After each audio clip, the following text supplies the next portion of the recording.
¿Te gustaría saber cómo corregir comportamientos inadecuados utilizando técnicas de modificación conductuales? Pues este es el tema que vamos a abordar hoy. Soy Miguel Lizardo, maestrante del CIPS. Comencemos. En primer lugar, vamos a definir conceptos clave como lo son conducta. Y la conducta, según Bianco, es la respuesta emitida ante una situación estímulo. Esa respuesta puede ser incondicionada o innata, por ejemplo, el hecho de lactar en el caso de los bebés, o condicionada o aprendida en el caso de martillar un clavo, para colgar un cuadro, tenemos que saber qué es un clavo, debemos saber cómo tomar el clavo, cómo tomar el martillo para clavarlo, para no golpear los dedos.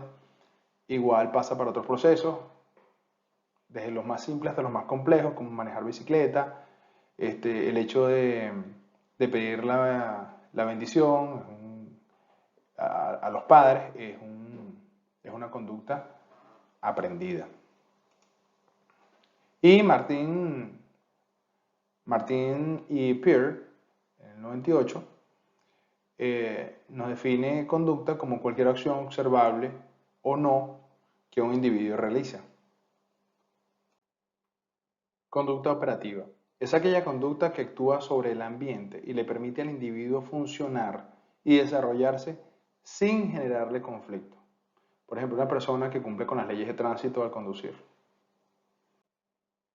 Conducta no operativa. Es aquella conducta que no le permite al individuo funcionar y desarrollarse adecuadamente, la cual le genera conflicto. Por ejemplo, el niño que está en el salón de clases y en medio de una actividad académica se distrae y no cumple con la actividad y no presta atención. Eso le genera conflictos. El hábito. El hábito es la manera constante de responder ante situaciones de estímulo determinadas y específicas. Básicamente, el hábito es la repetición de las conductas. Son conductas repetidas, es un patrón. Hábito no operativo. Es el conjunto de conductas producto de un quiebre en el equilibrio biopsicosocial del individuo. Se considera que la mayoría de los hábitos no operativos son en gran parte adquiridas mediante el aprendizaje, pero está demostrado que diferentes alteraciones biológicas, ya sean infecciosas, traumáticas o sistemáticas, influyen en la conducta manifiesta. Déficit conductual. El déficit conductual es la escasa aparición de una conducta, mientras que el exceso conductual es la presencia excesiva de una conducta. En ella influyen la frecuencia, la duración y la intensidad, donde la frecuencia es el número de veces que se manifiesta la conducta en relación a una unidad de tiempo. La duración es el tiempo que dura un acontecimiento o suceso determinado. Y la intensidad es la magnitud de los cambios experimentados. Entre las conductas no operativas en déficit tenemos el déficit de atención, la timidez, el aislamiento social y el retraimiento. Procedemos a explicarla a continuación. En primer lugar, tenemos el déficit de atención. Cuando hablamos de déficit de atención no significa que la persona o el niño no sea capaz de prestar atención, porque podemos observar de repente de que cuando está haciendo ciertas actividades como jugar videojuegos o como ver televisión, si se enfoca o si logra prestarle 100% la atención a esa actividad sin distraerse. Más que todo es cuando estamos hablando de actividades como prestar atención a la maestra, en el colegio, de prestar atención a ciertas actividades que uno los manda a hacer, a recoger su cuarto, cuando uno lo manda a bañarse, a ese tipo de atención. Cuando hablamos de trastornos por déficit de atención e hiperactividad, es uno de los trastornos del desarrollo más frecuentes. Habitualmente, su diagnóstico se realiza en la niñez y a menudo dura hasta la adultez. Los niños con trastorno de déficit de atención pueden tener problemas para prestar atención, controlar conductas impulsivas, pueden actuar sin pensar cuál es el resultado de sus consecuencias o el resultado de sus acciones, o ser excesivamente activos. Es importante señalar que este tipo de problemas debe ser atendido por un profesional de la salud mental.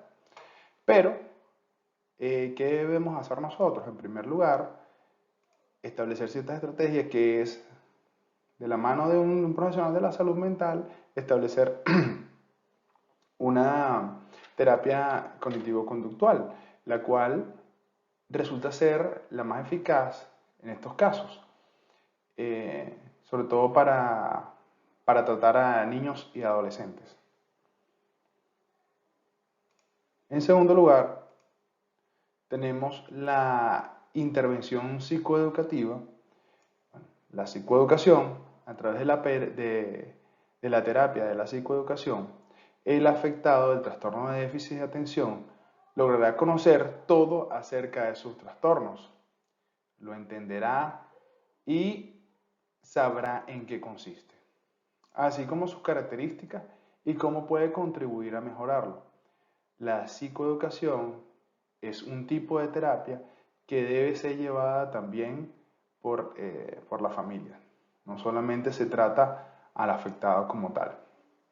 Y una de las estrategias que podemos implementar nosotros desde casa es establecer una economía de fichas, que básicamente es una técnica basada en los estudios del pedagogo Joseph Lancaster en el siglo XIX y consiste en la entrega de reforzadores positivos, ya sean fichas, caritas felices, puntos, de manera continuada a la aparición de una conducta esperada. De esta manera podemos trabajar con el reforzamiento positivo. La timidez. La timidez es la sensación de inseguridad o vergüenza en uno mismo que una persona siente ante situaciones sociales nuevas y que le impide o dificulta entablar conversaciones y relacionarse con los demás. La timidez no se puede calificar de enfermedad, ya que las personas que manifiestan conductas tímidas no quieren estar aisladas, quieren relacionarse, pero no saben cómo hacerlo. Y además no se atreven a afrontar relaciones sociales, lo que le produce un profundo sentimiento de frustración y en ocasiones de agresividad. ¿Qué estrategias podemos aplicar para la timidez? En primer lugar, tenemos la desensibilización sistemática. Esta funciona perfectamente con la mayoría de los tipos de fobias. Cuando se da uno de estos trastornos, normalmente tan solo son necesarias unas pocas sesiones para eliminarlo por completo. Y bueno, ¿en qué consiste? Básicamente en ir haciendo que una persona se vaya enfrentando poco a poco a situaciones que le provocan miedo y que por supuesto están relacionadas con el trastorno. Así, en lugar de tener que superar todos los problemas de golpe, se puede ir reduciendo las sensaciones de ansiedad de manera sencilla.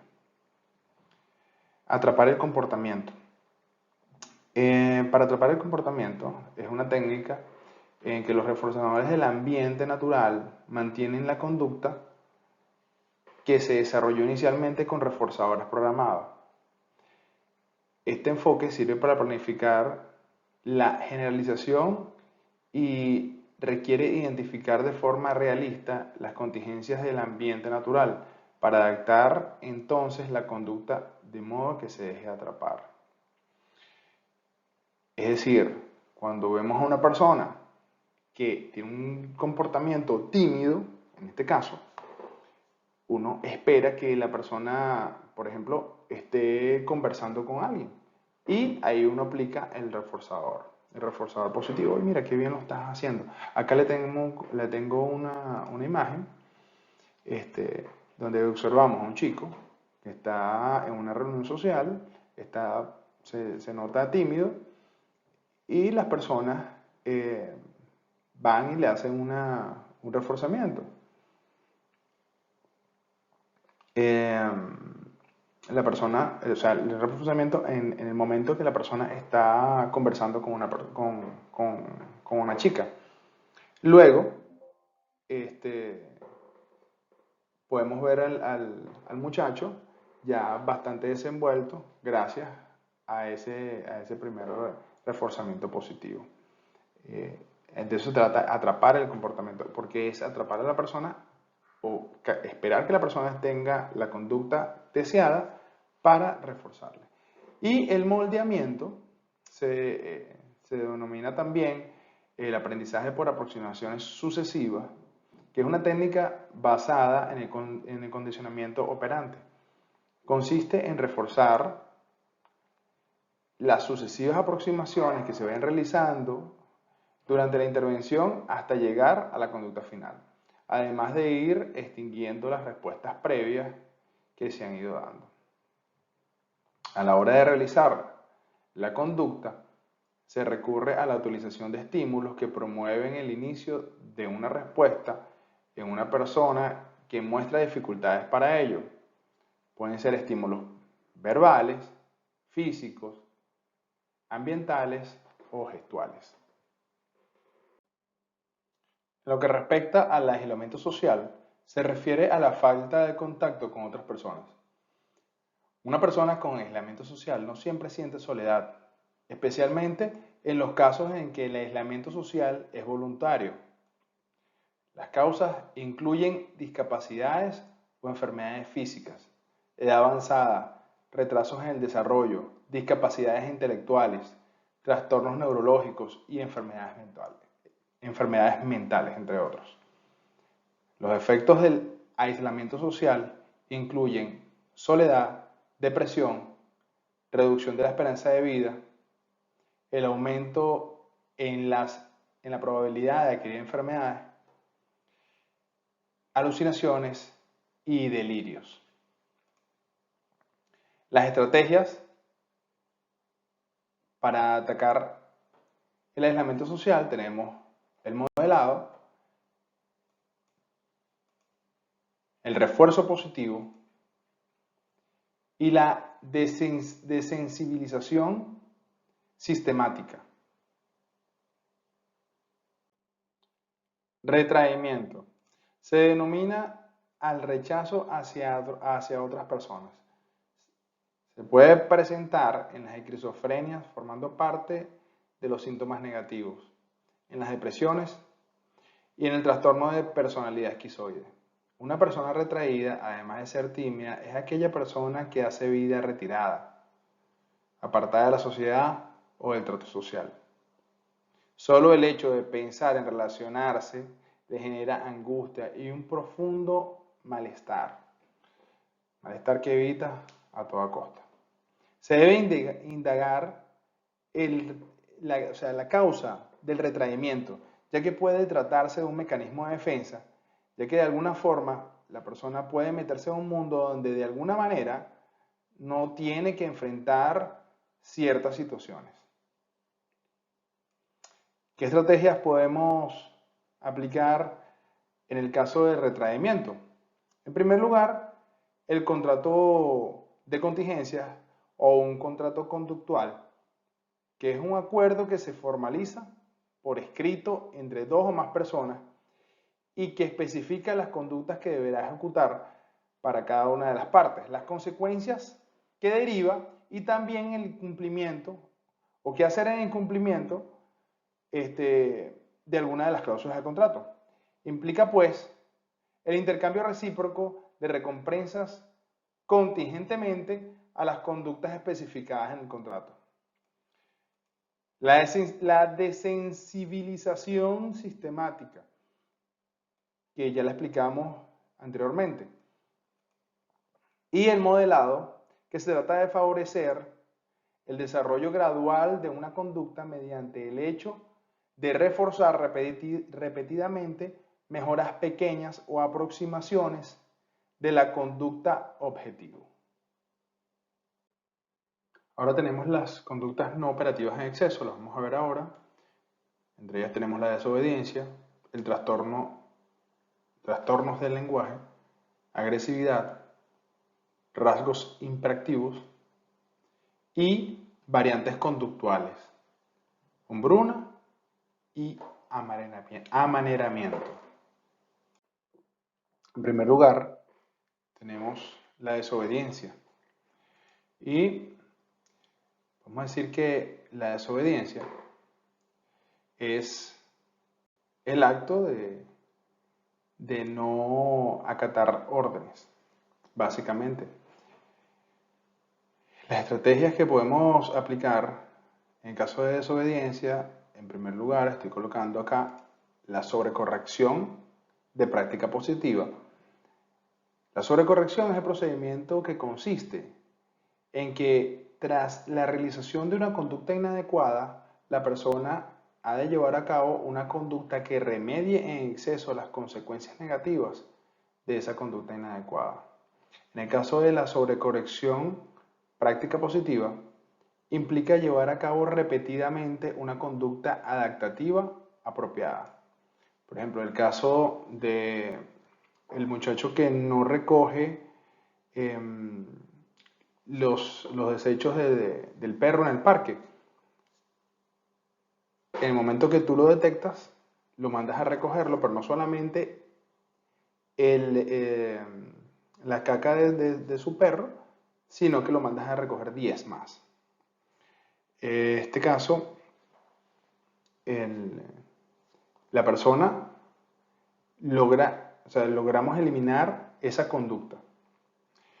En segundo lugar, el costo de respuesta. El costo de respuesta o castigo negativo es cuando se le puede retirar un reforzador que obra en su poder a la persona. La naturaleza de este reforzador puede ser muy variable. Puede ser eliminarle un paseo programado, no le das más un dulce, un juguete que le guste o su juguete preferido, le retiras el uso del teléfono, entre otros, dependiendo de la situación y de la persona. El castigo positivo. El castigo positivo consiste en emitir un estímulo para disminuir la probabilidad de que una conducta se repita en el futuro. Por ejemplo, una persona que llega tarde al trabajo, tú le das una sanción por escrito o le descuentas el día completo. Ese es lo que denominamos castigo positivo. Los trastornos del lenguaje. Los trastornos del lenguaje son alteraciones que dificultan la comunicación oral, tanto para hablar como para entender lo que otras personas dicen. Los trastornos pueden ser de 3 tipos. Trastornos del lenguaje receptivo, que representan incapacidad de comprensión, expresivos, que dificultan la capacidad de expresar pensamientos e ideas, y mixtos, que representan la incapacidad tanto de hablar como para entender correctamente. Es importante tratar los trastornos del lenguaje lo antes posible. Las principales técnicas que se emplean son la terapia del habla habitual. Consiste en trabajar individualmente el desarrollo del vocabulario y la gramática en la persona. La psicoterapia. Se recurre cuando la persona o el niño tiene problemas emocionales a raíz de sus dificultades del lenguaje. Y es recomendable siempre la exposición a ambientes con personas que no tienen ningún tipo de trastornos del lenguaje, de habla normal. La agresividad es un factor de comportamiento normal puesto en acción ante determinados estados para responder a necesidades vitales que protegen la supervivencia de la persona y de la especie, sin que sea necesaria la destrucción del adversario. Pero cuando la cosa se sale de control, la agresividad es un estado emocional que consiste en sentimientos de odio y deseos de dañar a otra persona, animal o objeto. La agresión es cualquier forma de conducta que pretende herir física o psicológicamente a alguien. Las estrategias que podemos plantear para este tipo de conductas no operativas, en primer lugar, es el tiempo fuera, que se trata de retirar al niño de la situación cuando emite la conducta que se desea suprimir. Por ende, pierde contacto con los estímulos que mantienen la conducta. Este método es útil sobre todo en niños pequeños para ayudarlos a calmarse y recuperar el control, mientras que también le permite o nos permite a los adultos recobrar también la calma y nuestro propio autocontrol. El costo-respuesta ya anteriormente lo explicamos, y el método de la extinción, la técnica de la extinción, que es la suspensión de reforzamiento y supresión de las consecuencias que siguen a determinada conducta consideradas como inadecuadas. Al eliminar el reforzador, poco a poco cesará la conducta agresiva.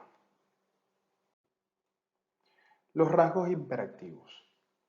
Los rasgos hiperactivos. La hiperactividad significa tener mayor movimiento, acciones impulsivas y por ende se cuenta con un periodo de atención más corto y tienden a distraerse fácilmente. Para este tipo de conductas no operativas tenemos ciertas estrategias, como lo son el reforzamiento positivo, el reforzamiento de conductas incompatibles, que se basa en el reforzamiento de conductas adecuadas que por lo general son incompatibles con la respuesta que se desea eliminar. Se dice que es incompatible la conducta porque no puede ocurrir al mismo tiempo que la conducta perjudicial. Una vez planteada la situación de respuesta, se refuerza la incompatible de manera continua, sin aplicar consecuencia alguna a la conducta indeseada. Y el tiempo fuera,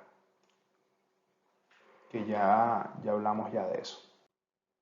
Y por último tenemos las variantes conductuales, que es la hombruna y el amaneramiento. No significa esto que las personas sean homosexuales o lesbianas, sino que más bien tienen características o rasgos de conducta que se identifican más con el sexo opuesto. Para este tipo de conductas, las estrategias que podemos seguir son la extinción, el reforzamiento de conductas incompatibles y el reforzamiento diferencial, que consiste en reforzar la conducta diferente de la conducta que se quiere reducir. Se espera que al aumentar la frecuencia de la nueva conducta se reduzca o desaparezca la conducta blanco o la conducta no deseada. Te agradezco que hayas llegado hasta esta parte de la exposición. Las referencias utilizadas para la elaboración de este material la encuentras a continuación.